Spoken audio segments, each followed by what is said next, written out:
Subscribe कीजिए channel को और प्रेस करिए बेल आइकन ताकि हर अपडेट आप तक पहुंच सके। बिस्मिल्लाहिर्रहमानिर्रहीम। अस्सलामु अलैकुम। ग़ज़वा खैबर 7 हिजरी में हुआ।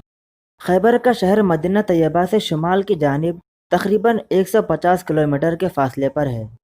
यहाँ यहूदियों के कई किले थे। उनमें एक किले का नाम नाइम था।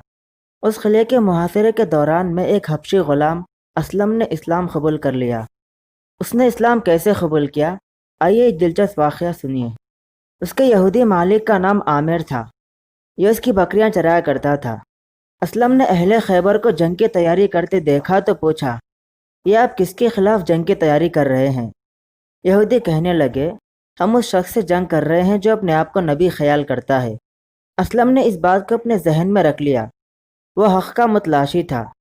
उसने सोचा कि क्यों ना वो उस शख्सियत से मिले जो अपने आप को नबी समझते हैं। जब अल्लाह के रसूल सल्लल्लाहु अलैहि वसल्लम ने खैबर के इलाके में पड़ाव डाला तो ये हबशी ग़ुलाम अपनी बकरियां हाँकता हुआ आप सल्लल्लाहु अलैहि वसल्लम के कैंप में हाजिर हो गया। आपसे मुलाकात की इजाज़त चाहिए। अल्लाह के रसूल सल्लल्लाहु अलैहि वसल्लम के अखलाक और आपके तवाज़े को देखिए कि आपने एक आम से हबशी ग़ुलाम को मुलाकात की इजाज़त दे दी। उसने मुलाकात के दौरान में आपसे पूछा कि आप क्या कहते हैं और किस बात की दावत देते हैं। आप सल्लल्लाहु अलैहि वसल्लम ने बड़ी मोहब्बत से इससे फरमाया, मैं इस्लाम की दावत देता हूँ और ये कि तुम इस बात की गवाही दो कि अल्लाह के सिवा कोई इबादत के लायक नहीं और मैं अल्लाह का रसूल हूँ और इबादत सिर्फ अल्लाह ताला की करो। ग़ुलाम ने पूछा, अगर मैं अल्लाह पर ईमान ले आऊँ और यही गवाही देने लगूँ तो मुझे क्या मिलेगा? आप सल्लल्लाहु अलैहि वसल्लम ने फरमाया, अगर तुम्हें इस्लाम पर मौत आई तो तुम्हारे लिए जन्नत है। असलम कहने लगा, मैं एक सियाह फाम खबी चेहरे वाला आम सा इंसान हूँ। मेरे जिस्म से नागवार बू आती है। मेरे पास कोई माल और दौलत भी नहीं। अगर मैं इन लोगों के साथ लड़ता हुआ क़त्ल हो जाऊँ तो क्या मैं जन्नत में जाऊँगा? रसूल अल्लाह सल्लल्लाहु अलैहि वसल्लम ने फरमाया, क्यों नहीं, अगर तुम्हें इस अक़ीदे पर मौत आ जाए तो तुम्हारे लिए जन्नत है। हबशी ग़ुलाम वही मुसलमान हो गया। एक दूसरी रिवायत के मुताबिक असलम ने पूछा कि अगर मैं ईमान ले आऊँ, कलमा पढ़ लूँ और मेरी मौत ईमान पर हो तो क्या मुझे जन्नत मिलेगी?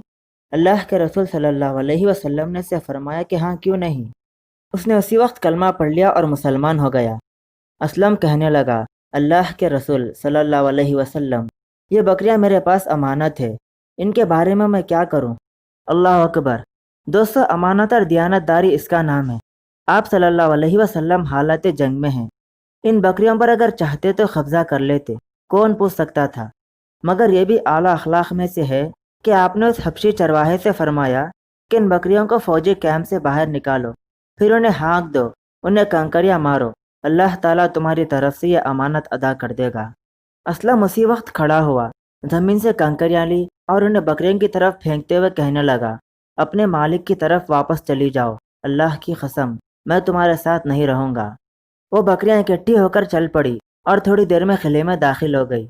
जब चरवाहे के बगैर बकरियां यहूदी मालिक के पास पहुंची तो उसे मालूम हो गया कि उसके ग़ुलाम ने इस्लाम कबूल कर लिया है। उस दौरान में अल्लाह के रसूल सल्लल्लाहु अलैहि वसल्लम ने लोगों को वाज़ फरमाया, उन्हें जिहाद की रग़बत दिलाई। सैयदना अली बिन अबी तालिब रज़ी अल्लाह अन्हु किले नाइम के यहूदियों से लड़ने के लिए झंडा उठाकर निकले तो यही हबशी ग़ुलाम असलम भी उनके पीछे पीछे यहूद से लड़ने के लिए चला गया। दुश्मन के साथ जंग हुई तो उस दौरान में वो शहीद हो गया। असलम की मैयत को उठाकर पीछे लाया गया। अल्लाह के रसूल सल्लल्लाहु अलैहि वसल्लम को खबर दी गई। दोस्तों, अब देखिए अल्लाह के रसूल सल्लल्लाहु अलैहि वसल्लम की अज़मत, आपका आला अखलाक कि आप उस मैयत के पास तशरीफ़ लाए। उसे देखकर सहाबा कराम से इरशाद फरमा रहे हैं कि इस ग़ुलाम को अल्लाह ताला ने इज़्ज़त दी है, इसे खैबर की तरफ लाया है। मैंने इसके सर के पास 2 खूबसूरत आँखों वाली हूरें देखी हैं, हालांकि इसने अभी तक अल्लाह की बारगाह में एक सजदा भी ना किया था। दोस्तों, अगर आपसे कोई सवाल करे कि ऐसे कौन से सहाबी है जिन्होंने एक नमाज भी नहीं पढ़ी और वो जन्नत के मुस्तहिक हो गए, तो उनमें यही हबशी ग़ुलाम असलम भी शामिल है, जिन्होंने कहा था कि मेरा चेहरा बदसूरत है, मेरे जिस्म से बू आती है, मेरे पास माल और दौलत नहीं। अल्लाह के रसूल सल्लल्लाहु अलैहि वसल्लम उसकी नाश के करीब खड़े होकर फरमा रहे हैं कि तेरे चेहरे को अल्लाह ताला ने खूबसूरत बना दिया, तेरी बू को पाकीज़ा बना दिया, तेरे माल को ज़्यादा कर दिया। फिर सहाबा कराम से मुखातिब होकर फरमाया कि मैंने इसकी 2 बीवियों को देखा جو خوبصورت آنکھوں والی جنت کی حوریں ہیں۔ سبحان اللہ۔